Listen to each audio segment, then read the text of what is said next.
Hello, I'm Jerry Fort. Welcome to Jungle Jerry's Treehouse. What are we going to read about today? How about Donkey Woman out of the monster book, Creatures, Beasts, and Fiends of Nature by Redfern. Donkey Woman. Oh man, I didn't even have time to grab a Kleenex. Okay. What page is Donkey Woman on? What makes a woman look like a donkey?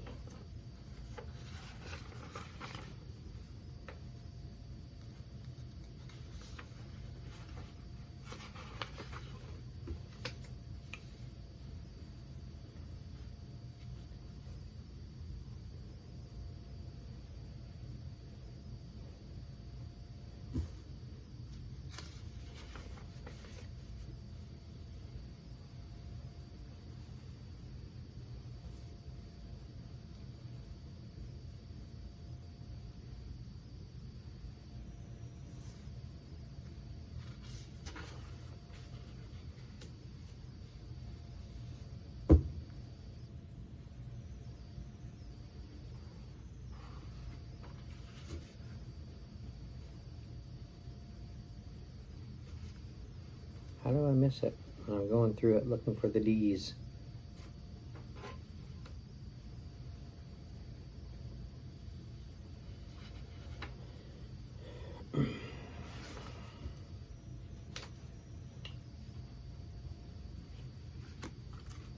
There it is, right there on this page. Page 250.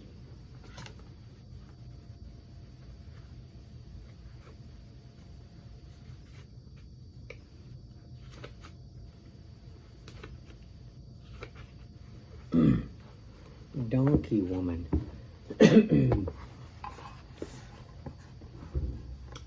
All right.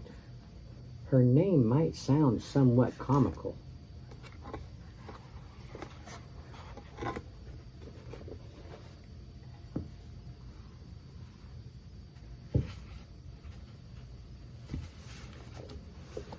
Her name might sound somewhat comical, but there's nothing to laugh about when it comes to this truly diabolical and infernal entity that haunts various parts of the Texas city of San Antonio. Indeed, she, or perhaps more correctly, it, has for decades provoked both fear and mayhem in the city's residents, which is hardly surprising, as you will now come to appreciate. The story of the Monster Woman dates back to the 1800s and specifically to the vicinity of an area of the city called Elm Creek. It was on the creek, legend says, that a woman lived with her husband and two children and eked, E-K-E-D, never heard that word before, eked a living from farming. In fact, it was barely a living, which ensured the family lived in poverty and at near starvation levels.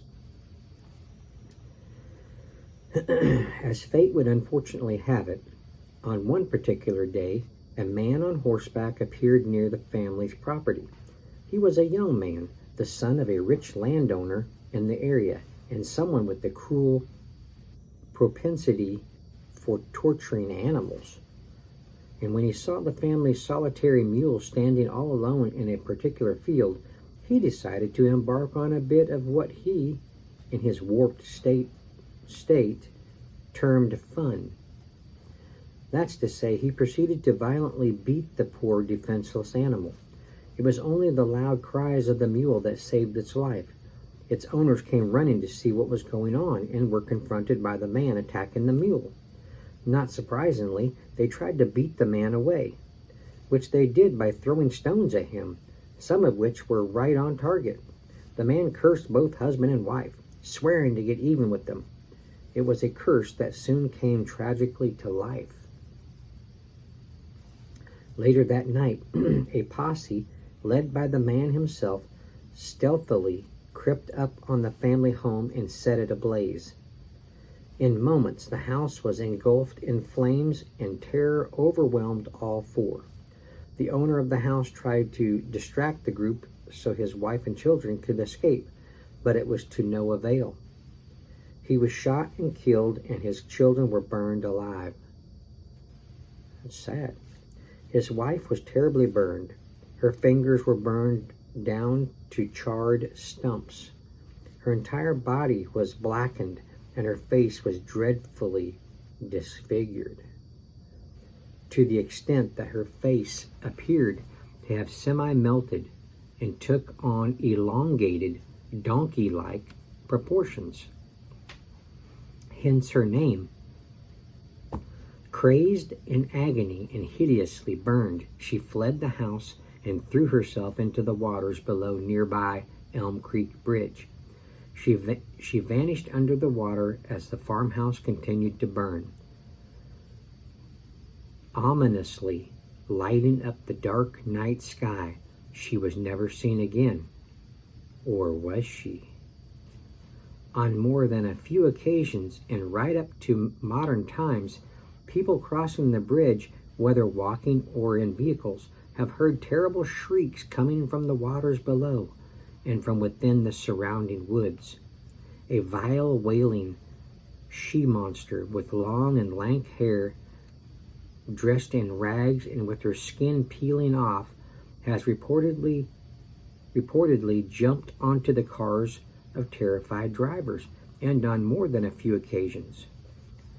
Others have seen the beast woman walking through the waters, insanely seeking revenge on the people who made her life a misery and who killed her family. Texas cryptid hunter says of the affair of the donkey lady, "What interests me more than whether or not the stories are true is what people are still seeing on or near the Elm Creek Bridge. Could there be a flesh and blood creature responsible for the legends? If so, what could it be? Many have screwed up their courage and ventured under the bridge to examine the muddy bank for clues. Some have come back with photos of hoof-like tracks. Is this proof that the donkey lady exists? I would hesitate to say that. This is Texas, after all, and finding the tracks of a horse or mule anywhere in this state, even under the donkey lady bridge, would not be all that unusual. However, whatever haunts this bridge and the surrounding woods is still seen on occasion and is heard more often than that to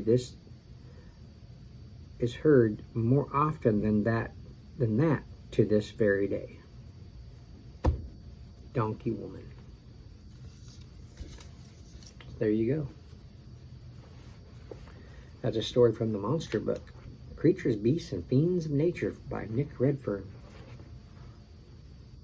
Thanks for watching. I appreciate it. See you on the next one. Bye.